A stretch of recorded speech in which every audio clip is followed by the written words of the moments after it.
Por supuesto, para las personas que dependen de un salario, para las personas que vivieron la Venezuela de antes, esto es un proceso totalmente distinto. Sientes que lo que estaba asociado a las ventajas de Venezuela desaparecieron. Pero en realidad, si lo tuviéramos que resumir en una palabra, nosotros somos caros porque somos ineficientes.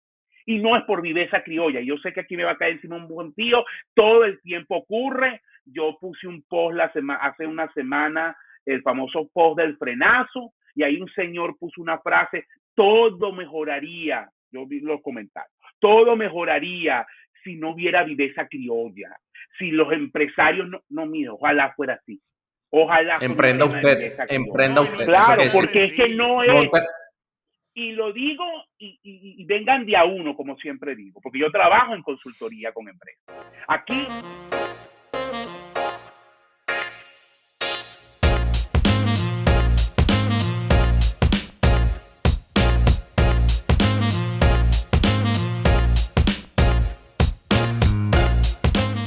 buenas, buenas, queridos amigos. Bienvenidos a un nuevo capítulo de Tertulia y Dinero, un podcast en donde tres profesionales apasionados por el mundo de los negocios conversan de manera casual acerca de temas de finanzas, economía e inversiones.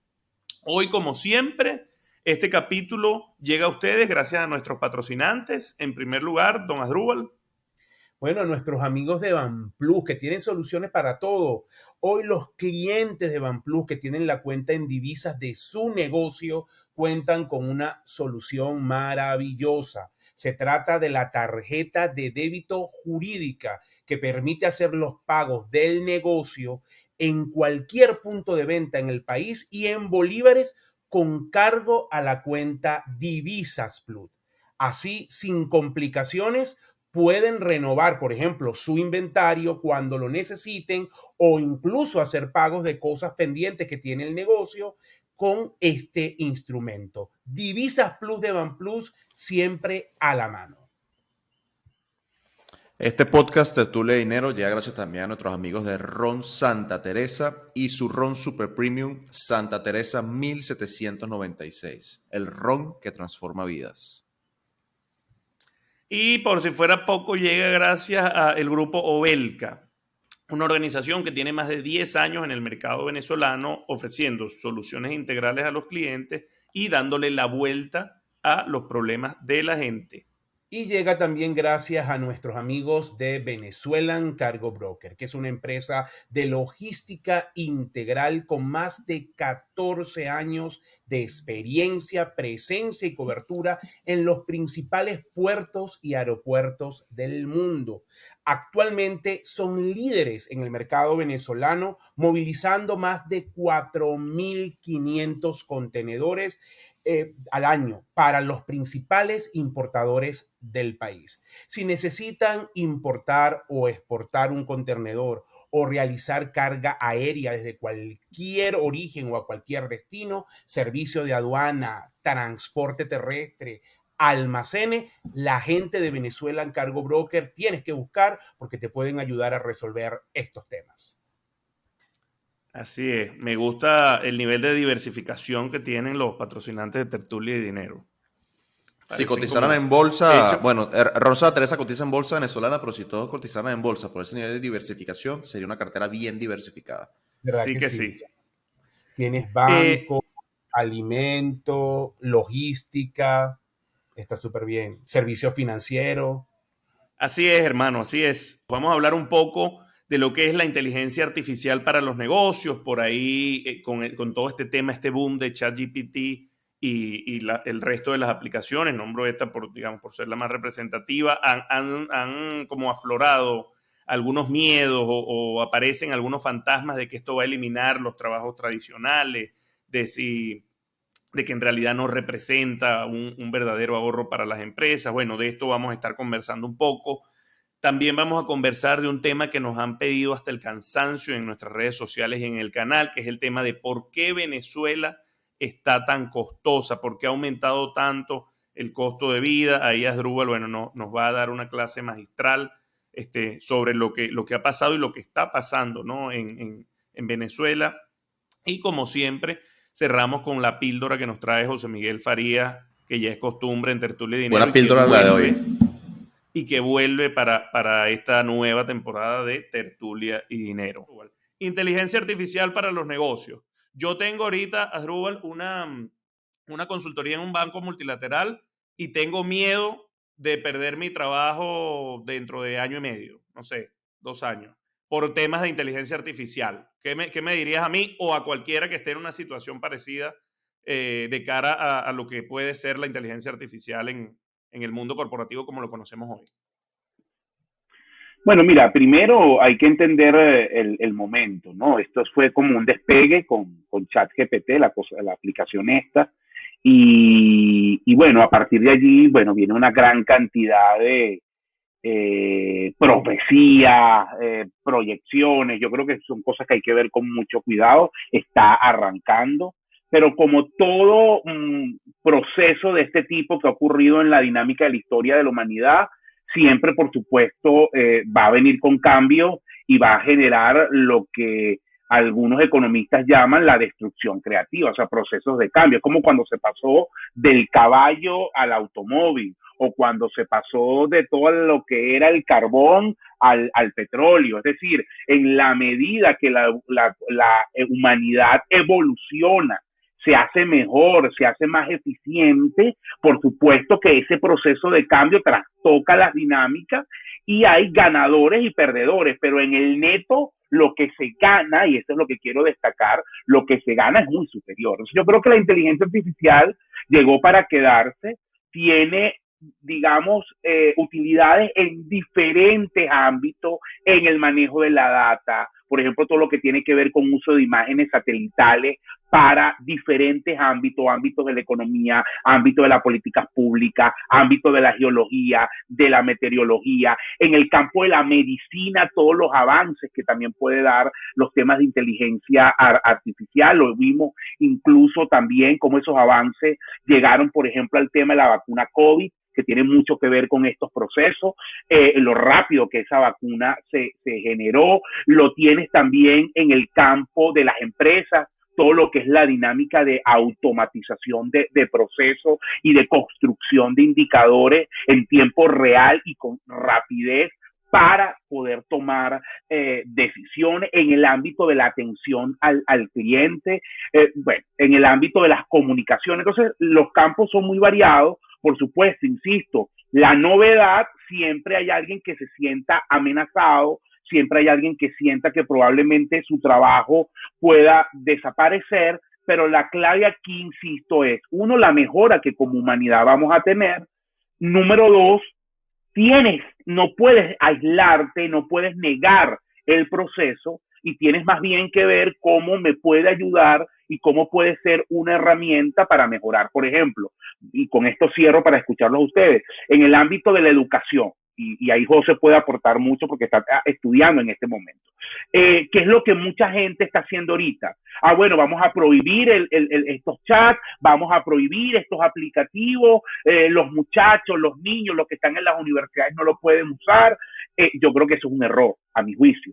Tú más bien lo que tienes que ver es cómo esos aplicativos lo incorporas como herramienta de enseñanza para que la educación, la enseñanza, el aprendizaje sea muy superior. Eso es un poco lo que tiene que ocurrir. Y así en diferentes ámbitos. Pero ya hay gente que de entrada lo que se está planteando es prohibir, detener, y yo creo que, insisto, es un error. Creo que esto es una dinámica de innovación, de evolución, que va a cambiar muchas cosas, que va a hacer obsoleta muchas cosas, pero que va a representar oportunidades en otras. 100%. José Miguel. Mira, estoy extremadamente de acuerdo con Asdrúbal y la verdad es que me parece muy, muy acertado el ejemplo de la revolución que tuvo el automóvil a principios del siglo XX.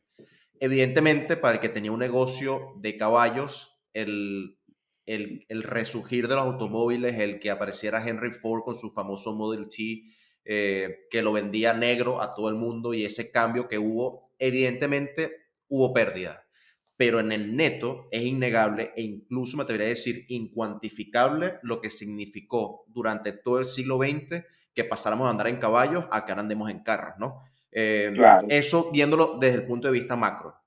Desde el punto de vista micro, yo creo que evidentemente hay gente que se siente amenazada, pero yo particularmente, y lo amarro con el tema de la universidad, yo he estado utilizando, por ejemplo, ChatGPT, que es el más famoso para amarrarlo con un ejemplo, desde hace un mes y medio, 2 meses. Y es tan sencillo como garbage in, garbage out. O sea, no es que él te hace el trabajo, no es que literalmente estamos hablando hoy. Es posible que cambie de aquí a unos meses, de aquí a unos años, etcétera. Pero hoy, Claro. garbage in, garbage out, con la mayoría de las cosas de inteligencia artificial que están disponibles como herramientas para el público. ¿A qué quiero decir con esto? Para ponerlo de manera llana y sencilla. Asdrúbal puede no ser Asdrúbal Olivero, sino alguien que quiere intentar ser Asdrúbal. Pero si no le hace las preguntas adecuadas al chat GPT, si no le pone los inputs adecuados en términos de saber, por ejemplo, que se está utilizando mucho para generación de contenido, el tema del chat GPT, lo que te va a botar va a ser basura.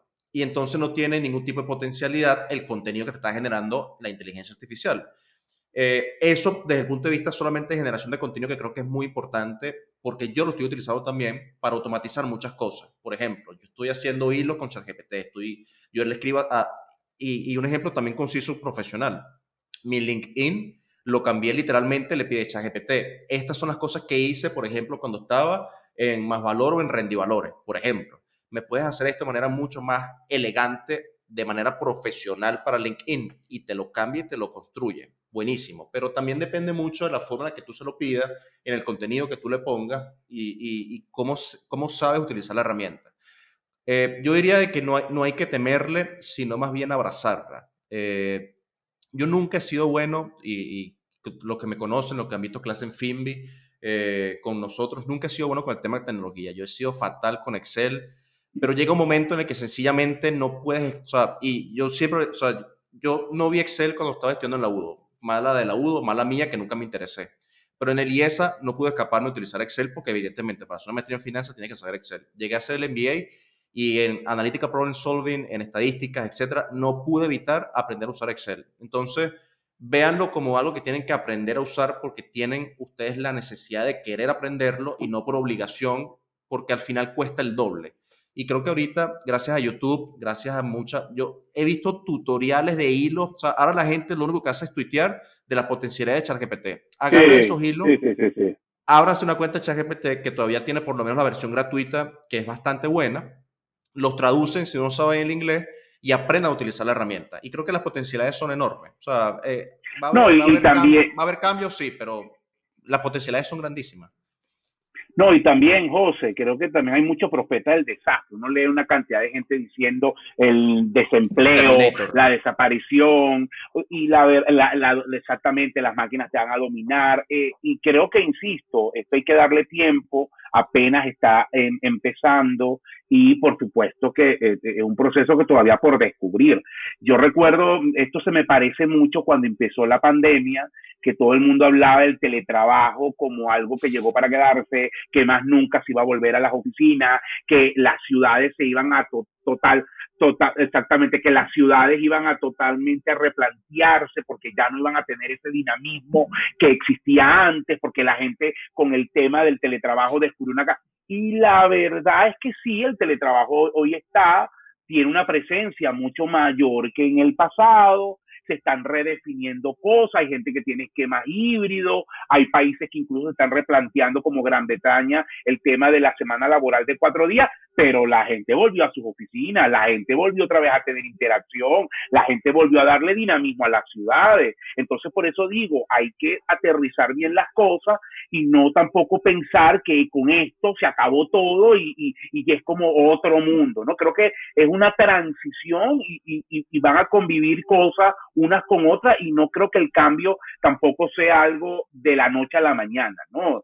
O por lo menos no en todos los ámbitos. Probablemente en ciertos ámbitos sí sea muy rápido, pero en otros va a tardar mucho más, y lamentablemente también hay que decirlo, nosotros no estamos en el primer mundo, hablo de Venezuela, y probablemente las tendencias acá van a llegar más atrasadas o más lento que el dinamismo que tú puedas ver en otras partes. Venezuela descubrió el delivery hace apenas 2 años. cuando ya eso estaba en auge en otros lados desde hace muchísimo tiempo. Entonces, probablemente en Venezuela las cosas vayan un poco más lentas. Yo te Sí, diría, así, así. les recomendaría, de hecho, que no tengan miedo, se abran su cuenta y que iteren, pero que recuerden el consejo que les estamos dando en relación a garbage in, garbage out. A mí me ha parecido una herramienta espectacular para reorganizar las cosas que escribo cuando estoy escribiendo un artículo, cuando estoy escribiendo un post. Le pido que me lo escriba de mejor manera más, con mayor engagement, para cambiar mis redes profesionales, para cambiar incluso mi currículum. Ahorita que como les comentaba el capítulo pasado, estoy buscando pasantías para el verano. Pero no lo hagan para suplir la capacidad creativa del ser humano. O sea, no le pidan a la máquina como que, mira, quiero tuitear sobre qué es el value investing, y copian y pegan en Twitter haciéndose pasar ustedes, que son los que están haciendo la reflexión, cuando es la máquina lo que está soltando al final del proceso, porque eso es muy verificable. O sea, si tú lo estás haciendo, otra persona lo puede hacer, y ahí va a haber un choque y la gente se va a dar cuenta de que estás no falsificando, pero verdaderamente no, la fase creativa no la estás poniendo en práctica. Y no hay nada peor y nada más fácil que identificar que alguien que está hablando de algo que no sabe. Y eso es algo Claro. que la máquina no va a cambiar. O sea, replicar lo que Asdrúbal Olivero sabe en términos de sensación con respecto a la economía venezolana es algo que una inteligencia artificial hoy, por lo menos, no tiene manera de sacarte como output. Y eso es importante. O sea, utilícenla, apaláquense en ella, pero inteligentemente. O sea, no sustituyan ese pensamiento creativo que tenemos los seres humanos para generar cualquier tipo de cosa. Bueno, y al final del día pareciera que ese pensar del ser humano y esa creatividad no es replicable, ¿no? No, y Solo para otra cosa complementar que, un poco. no, quería No, decir continúa, algo Drubal, adelante. importante. No, lo que quería destacar era que tiene también implicaciones para la educación, sobre todo para la gente que nos mira, que tiene hijos, bien sea hijos pequeños o adolescentes, como tú, Jesús, en el sentido de, bueno, qué herramientas le vamos a dar a nuestros chamos para prepararlos al mundo que viene. Entonces es muy importante también el tipo de educación que los estamos formando, incluir elementos ligados a programación, incluir elementos ligados a tecnología, a este tipo de herramientas, pero darle un buen uso. No es que le vas a prohibir a tu hijo tener un celular, entrar en un chat o manejar herramientas, digamos, tecnológicas. Es cómo puede desde esas herramientas tecnológicas o potenciar sus capacidades. Hoy, alguien que sabe programar, alguien que sabe manejar bases de datos, que maneje bien herramientas de este tipo, sus oportunidades laborales son enormes, porque la mayoría de la gente no sabe de eso. Entonces es muy importante también cómo nosotros podemos preparar a nuestros hijos para el mundo que está llegando y que tengan herramientas sólidas para enfrentar ese mundo, ¿no? Entonces, esto es tan importante como el deporte, es tan importante como el ballet o como el inglés. Y esto lo menciono no por nada malo, sino porque son las tres actividades típicas que le ponen a los niñitos. Es decir, el fútbol, el tipo de deporte, ballet, flamenco en el caso de las niñas, pintura, potenciar el inglés o el francés, genial. Pero también métele temas ligados a tecnología, piensa en esto, porque esas Claro. son las herramientas que son claves también de cara hacia adelante. Sí, sí. De hecho, 100%. cierro este punto diciendo, en estos días leí en Twitter un headline de estos que decía que para el año 2050 el Banco Mundial esperaba, es un estudio del Banco Mundial, el Banco Mundial esperaba que el 65% de los trabajos corporativos o, digamos, remotos fueran asociados a análisis de datos, bases de datos. Y eso tiene mucho sentido porque, bueno, ya hoy estamos en 2023 y ya tenemos inteligencia artificial. Probablemente esas tareas operativas van a terminar automatizándose más temprano que tarde. Pero ese proceso creativo, esa interpretación de lo que la data te muestra, no parece que sea tan replicable o digamos, que sea tan fácil, tan de fácil aplicación a la inteligencia artificial, ¿no? Como tema 2, Así es. Venezuela está muy cara, Asdrúbal. La gente se está quejando. La gente dice que Por eso, cómo lo por eso, soporto. por eso Asdrúbal se fue para Mira, Madrid, hermano. ¿Oíste? la Esa es la gente razón dice, detrás, eso que la operación del ojo, eso es mentira. Que dijo, Venezuela se puso cara, hermano, yo me voy para otro lado. la gente dice, es culpa de los comerciantes porque compran a tanto, quieren vender a tanto, y al final aquí lo hemos dicho muchísimas veces en el programa, el mercado no da para tanto. Tú agarras y compras una manzana en $1 y la quieres vender en $20 y no vas a vender una manzana. Entonces, es más como de una dinámica económica, ¿no? Y de cómo los actores Claro, se totalmente. van interactuando de manera que bueno, se genere una serie de incentivos de cara al consumo, de cara al gasto. ¿Por qué está tan cara Venezuela, Rubal? Creo que tú Sí, nos puedes dar, digamos, para For Dummies, de manera sencilla, cuáles son las razones o al menos unas ideas de por qué tenemos el costo de vida que tenemos hoy en día en Venezuela. bueno, hagamos un poco de historia, ¿no? Venezuela era al revés, era de los países más baratos del mundo, ya no de Latinoamérica, del mundo. Hace menos de 10 años Venezuela era una economía plagada de subsidios y los venezolanos, por supuesto, nos beneficiábamos de eso y perdíamos la perspectiva.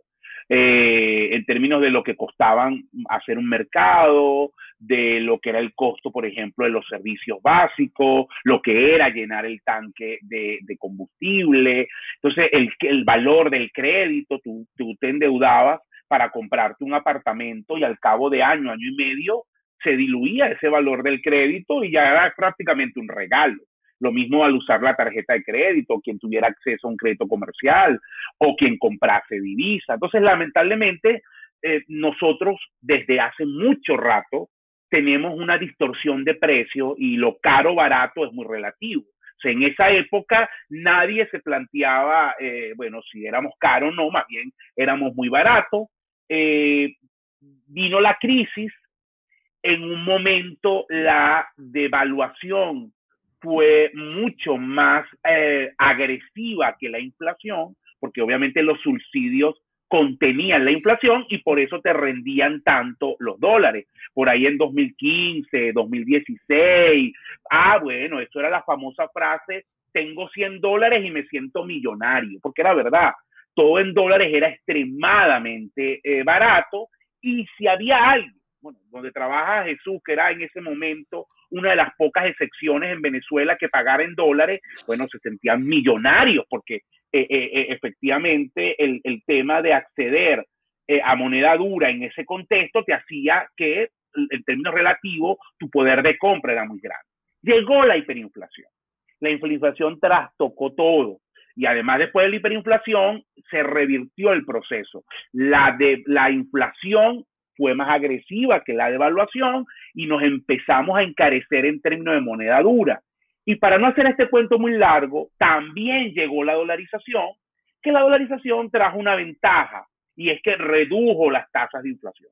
Aquí nos olvidamos que en el año 2018 el Banco Central reconoció una inflación de 130,000%. Eso es fácil decirlo, pero entenderlo en términos de la dinámica de precios no se entiende. O sea, tú decir es que, no que es los precios subieron 130,000 es algo que se te escapa de las manos. Pero eso ocurrió. El año pasado cerró cerca de 700. Perdón, eso fue el año 2000, yo todavía estoy en 2022, eso fue en el 2021. En el 2022 cerró cerca de 300%. O sea, pasamos de 130. Que sigue siendo absurdo, o sea, que es lo peor. Absurdo, o sea, que pero no. 130,000, o sea.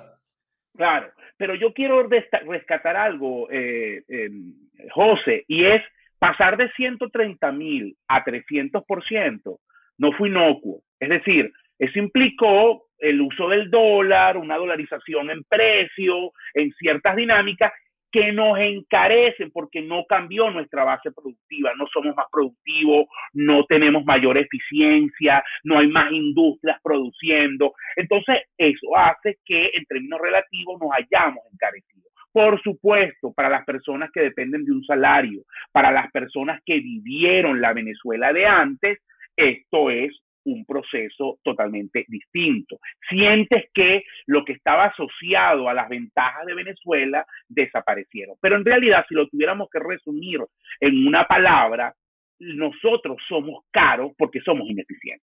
Y no es por viveza criolla. Yo sé que aquí me va a caer encima un buen tío. Todo el tiempo ocurre. Yo puse un post hace una semana, el famoso post del frenazo, y ahí un señor puso una frase: todo mejoraría. Yo vi los comentarios. Todo mejoraría si no hubiera viveza criolla. Si los empresarios no, mire, ojalá fuera así. Ojalá Emprenda fuera un tema de usted, viveza emprenda criolla. usted. Claro, Eso quiere porque es que no decir, es. Y lo digo y vengan de a uno, como siempre digo, porque yo trabajo en consultoría con empresas. pero en España es más fácil decirlo. Acuérdate que tienes el tema del ojo. No, acuérdate que tienes el tema del ojo. pero, no te vayan a dar en el otro pero ojo. yo no me voy, coño, sí, yo no me voy a quedar en España. Entonces, el tema relevante acá es que más bien los márgenes están cayendo. Los empresarios están ganando más. Que por supuesto tienen que ajustar precios para mantener la capacidad de reposición, para mantener sus márgenes de ganancia. Obviamente no son hermanitas de la caridad, eso es verdad. Pero decir que el problema es como todo. Decir que el problema es que quieren ganar demasiado es no entender la dinámica.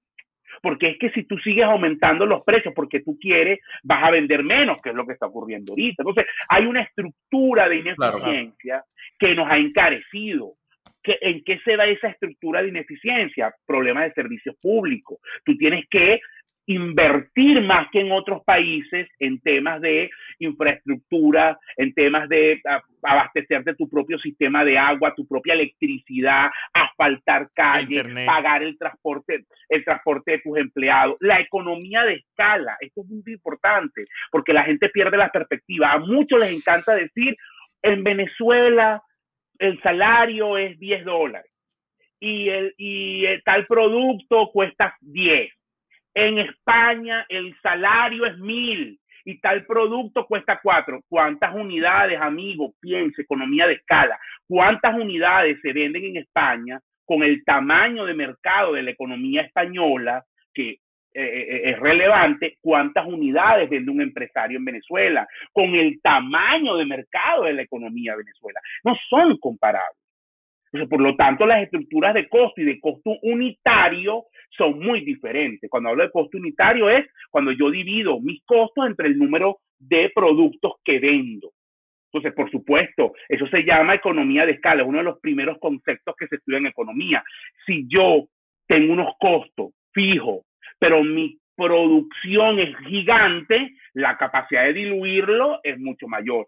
Por el contrario, si yo tengo unos costos fijos y vendo poco, el proceso de diluir. Entonces, no me quiero extender en una clase de macro, pero quiero destacar que hay factores macroeconómicos, factores ligados al dinamismo, esto que estoy comentando, que nos hacen ineficientes, que nos hacen caros. También existe, no lo voy a negar, como no tenemos confianza en la economía, en sus autoridades, la visión de las empresas en Venezuela es de muy corto plazo. Y eso hace, por supuesto, que toda tu preparación, toda tu estructura de inversión, de recuperación de ganancia, sea de muy corto plazo, porque tú no tienes certeza del mañana. Y eso también influye, por supuesto, en la manera como invierto, como quiero ganar. No es despreciable, por supuesto que no es despreciable. Entonces, todos esos factores ligados nos han vuelto hoy de los países más caros de la América Latina. Y vamos a la evidencia. Un mercado ya en Venezuela, un mercado de alimentos, el mercado de comida, ya hoy en Venezuela puede ser más costoso que en Chile, que en Colombia, que Argentina. Y efectivamente no tenemos los sueldos de estos países. No hablemos de sueldo mínimo, hablemos de sueldos promedio, ¿verdad? ¿Dónde todavía Venezuela conserva ciertas ventajas? Bueno, todavía la energía, porque incluso con el ajuste de la gasolina no está tan cara como en otros lados. Los servicios, obviamente el transporte público, la electricidad, el agua, pero haga la relación. Si eso lo pagamos muy barato, pero son muy malos. Entonces, ¿qué prefiere usted?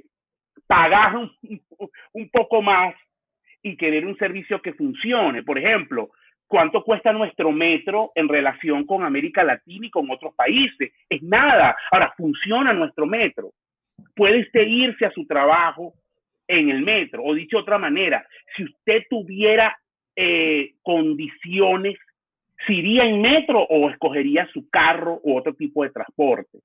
La electricidad, ni nos acordamos cuánto pagamos, pero vivimos, sobre todo la gente que está fuera de Caracas, con electricidad 24 horas. El agua, en mi edificio en Caracas tengo que tener un pozo, porque el agua no llega todo el Claro. tiempo. Entonces, también hay una relación entre costos. Mira, en Venezuela yo tengo una polémica con Focuca, y lo digo porque es público, ¿verdad? O con el aseo, pues, para no entrar en detalle. Bueno, el tema es que el sector público dejó a un actor del sector privado ahí, y del sector del sector privado, para poder ofrecer un servicio, las tarifas son una locura. Eso lo digo para la gente que dice que hay que privatizar la electricidad.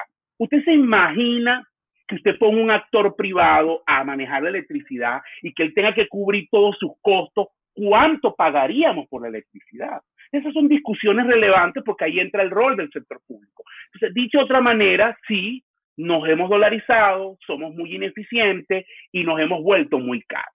Es muy lamentable porque eso está llevando a mucha gente, una minoría, pero gente que dice, bueno, mira, si yo puedo trabajar remoto, tiene sentido que viva en Venezuela, porque si yo me puedo ubicar en cualquier parte del mundo, tal vez escogería otro lugar más barato y a lo mejor con otras condiciones. Entonces, ese es un elemento importante, sobre todo para atracción de talento o retención del talento en los jóvenes y en muchos lados. También, por supuesto, esconde, y con esto cierro para no encadenarme, esconde una profunda desigualdad.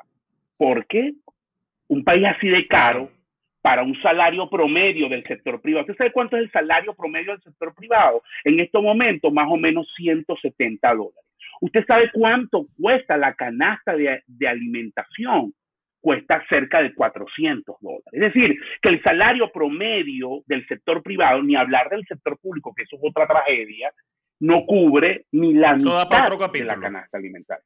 Exacto. Entonces, al final, el encarecimiento lo que te genera es un sistema muy, muy duro de exclusión, donde las mayorías pues no puede, y genera informalidad, y genera mercados negros, genera por supuesto que la capacidad de crecer del sector privado sea muy limitada, porque tú no tienes expansión de tu base de consumo, de tu tamaño de mercado, y entonces ahí hay múltiples, eso hace que no haya más competencia, y si no hay más competencia, las estructuras de precio son más rígidas para reducir. Entonces tiene otras implicaciones, ¿no?